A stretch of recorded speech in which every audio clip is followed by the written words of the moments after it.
Alright, let's dive into this week's anime TV rankings, and trust me, there's a lot more going on here than just numbers on a page.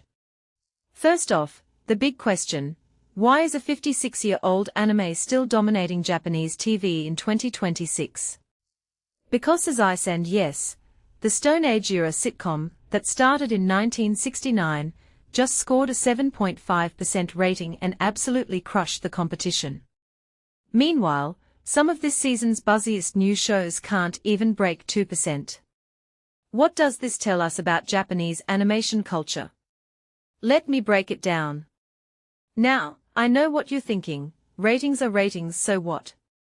But here's the thing: these numbers reveal a massive generational divide in anime consumption.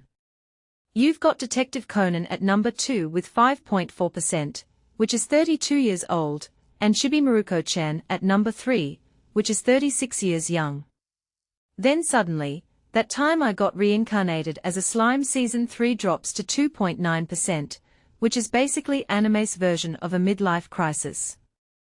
What's fascinating here is how Fuji TV is still pumping out these decades-old shows, while newer networks like NHK struggle to get even 1% for their experimental projects like Look Back, which only managed 0.4%. Let's talk about the real story behind these numbers. TV Asahi's 10 a.m. Sunday slot for Star Detective Precure. Scoring 2%, that's not just a rating, that's a business model. This is the anime industry's version of a trust fund baby. Guaranteed viewership from elementary schoolers who've been programmed to watch Saturday morning cartoons since birth. But here's what they don't tell you: those 2% ratings translate to millions of yen in advertising revenue, because Japanese households still haven't fully embraced streaming for anime.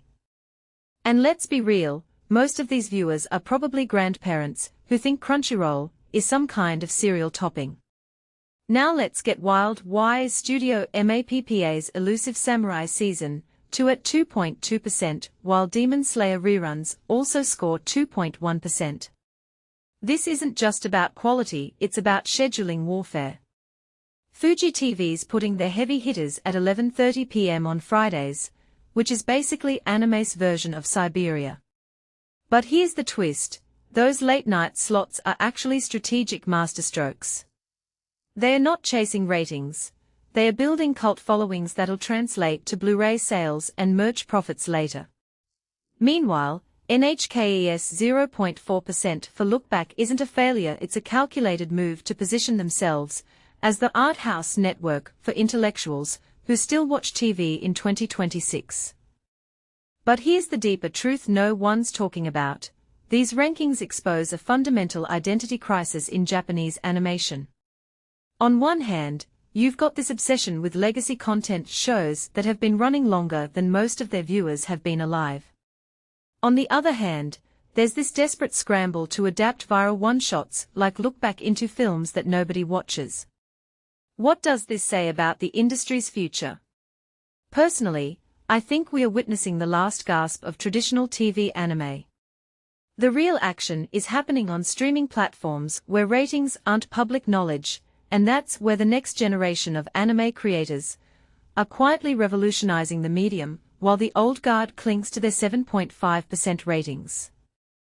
What do you think? Is traditional anime TV doomed, or will it evolve?